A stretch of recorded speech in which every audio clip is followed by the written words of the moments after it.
Ladies and gentlemen, welcome back to my channel. My name is Kathleen Posibori, and today I'm going to talk about the recently proposed bill to legalize abortion in Kenya and what could be the plight of women in a society where abortion is legalized.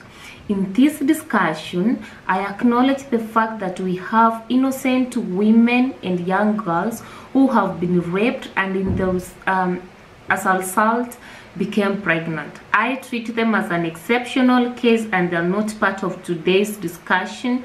I maybe in a different discussion we will have to talk about them, what can be done and what cannot be done, and that will be totally my opinion. So on today's discussion, the Constitution of Kenya allows abortion where the life of a mother is threatened and in case there are medical emergencies.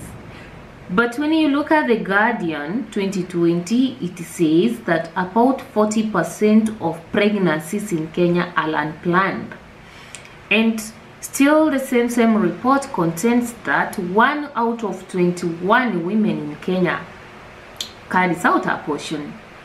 And unsafe abortion accounts for 17% of deaths in Kenya according to the Conversation 2020.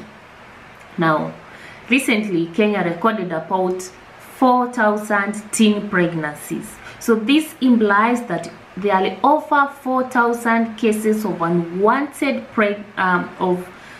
irresponsible sexual behavior in the Kenyan society. Having 40% unwanted pregnancies in a country implies that over 40% of the population is also engaging in irresponsible sexual behavior. So how does legalizing abortion help solve cases of irresponsible sexual behavior in a society? My answer is no. Abortion or legalizing abortion will not solve the problem of irresponsible sexual behavior in the Kenyan context. Legalizing abortion is just legitimizing this irresponsible sexual behavior and promoting immorality in the society. Because then, these young men and women will not be afraid of becoming pregnant because the law accords them a chance of getting away with the pregnancy anytime they wish to. And number two, legalizing abortion is shifting the burden of reproductive responsibility on the side of women alone, because men do not become pregnant. So when we look at abortion as a way of capping unwanted pregnancies, it's like we are giving the burden of reproduction on the women alone. And basically, what we're trying to say is we are reducing women to sexual objects, or like packets where we just deposit something and then when we feel like it should not be there, we just remove. So legalizing abortion as a way of capping unwanted pregnancies, I look at like the way we treat our dustbin packets at our homes. You see, we normally put all the dirty inside that bin. Then when we feel like no, we don't want this dirty to accumulate here anymore, we go and get rid of it outside. So it's just reducing a woman to that packet where you just put all your litter. Then when you feel like you don't want that anymore, then you just send it away or you just drop it off. So that's what we are reducing women to. Reducing women to sexual objects, reducing women to objects of men to come and just enjoy sex, and when they become pregnant, nobody's there for them, and the only solution they have is then now go and do away with that pregnancy. And then another thing is abortion has never empowered any woman in any society. Legalizing abortion will not empower women. Legalizing abortion will disempower women. This is very simple. Abortion does not make one a girl. it does not reduce you to a virgin. It does not reduce you to a woman who is not pregnant, but it makes you a mother of a child who you never gave a chance to see the light of the world. So basically what you are trying to say is abortion is promoting women to become mothers of dead children, children that they have participated in killing themselves. So today we want to advocate for abortion for our girls when they are 17 years old, 20 years old. When they turn 30s and perhaps they want those children and no child is coming forth, they would be sent back to trauma and depression. Remembering very well that sometimes years back I was pregnant and I just did away with this pregnancy. Today I'm married, I need this kid, and this kid is not coming over. So you will make women to live in a state of guilty, in a state of depression, and in a state of trauma because of a simple law we passed, and these children are innocent outside there, and this is the message you are giving to them, that you can abort. So once they have aborted, once they are at 30s, we tell them what? We are the same people in the society who will start poking them. You got married and you have not given birth to children. And now the burden of childbirth again shifts not from the men to the children again. We all understand the kind of trauma, the kind of ridicule our ladies and our moms and our sisters who have not gotten children in marriages go through. So why should we do that? Why should we add an inchly? Like, I had a baby, or I was pregnant, I removed this pregnancy, then I'm in my 30s, I can't give birth to a kid. The society is fighting me, and from within myself, I'm fighting myself. So abortion does not empower women. There is no empowerment in abortion. In legalizing abortion, there is no empowerment.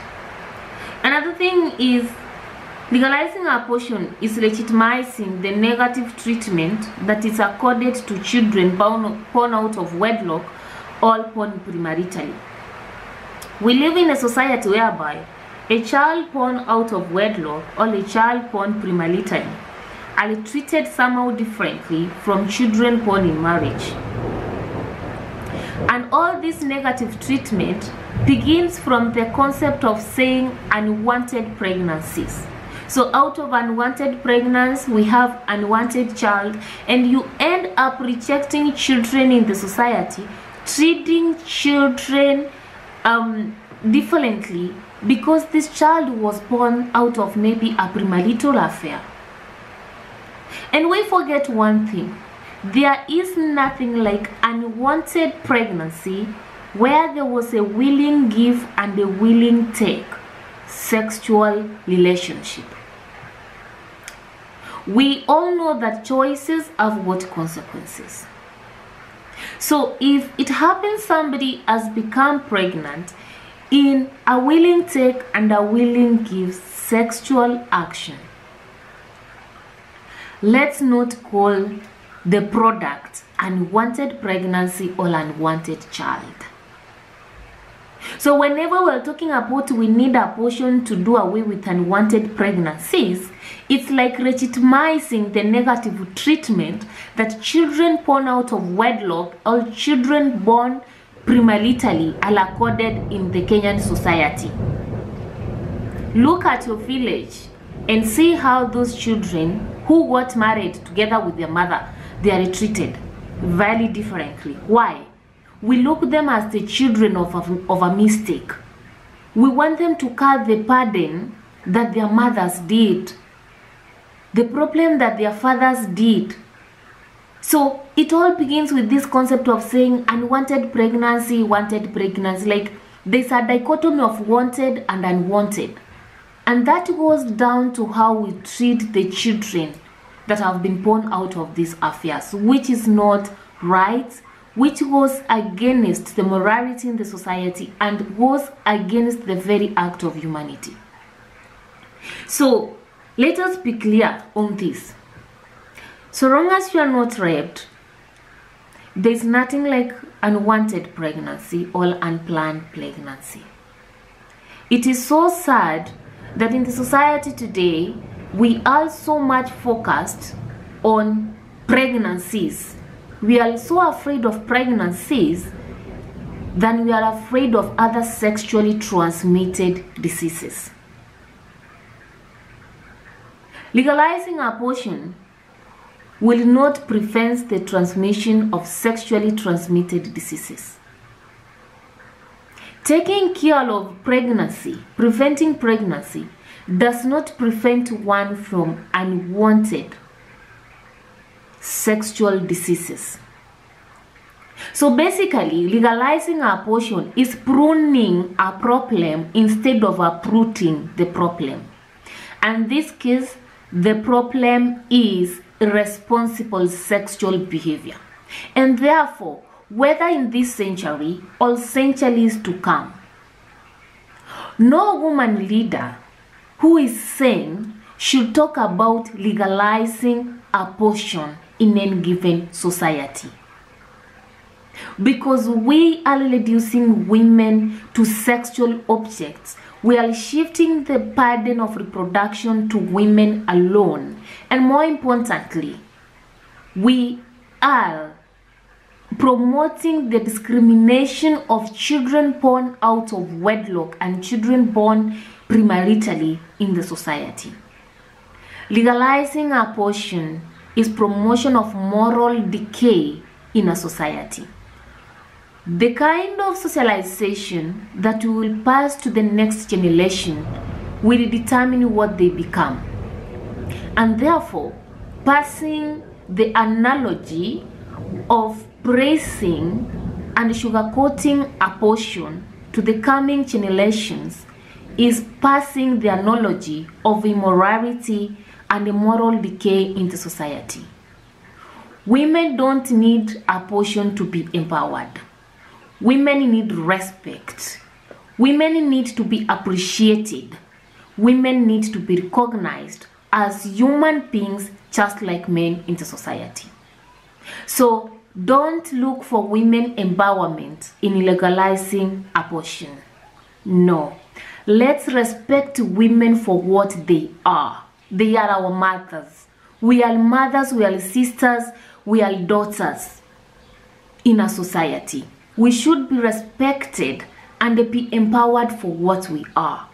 Let's not be empowered in promoting moral decay. So basically, anybody saying that abortion gives women freedom of choice, that's a very wrong freedom of choice. It's like saying abortion gives women a chance to decide whether they are murderers or not. We do not need abortion pill to be strong women. We do not need abortion legalization to be strong matters. We need a society that is socialized to good sexual behaviors, responsible sexual behaviors to both our girls and our boys. Solving irresponsible sexual behavior should not focus on only women. No, because women don't make themselves pregnant. Solving irresponsible sexual behavior should start by socializing our boys and girls, both of them, towards a responsible sexual behavior. Respect for one another. That would be the starting point to solving all these teen pregnancies, the so-called unwanted pregnancies, and so forth.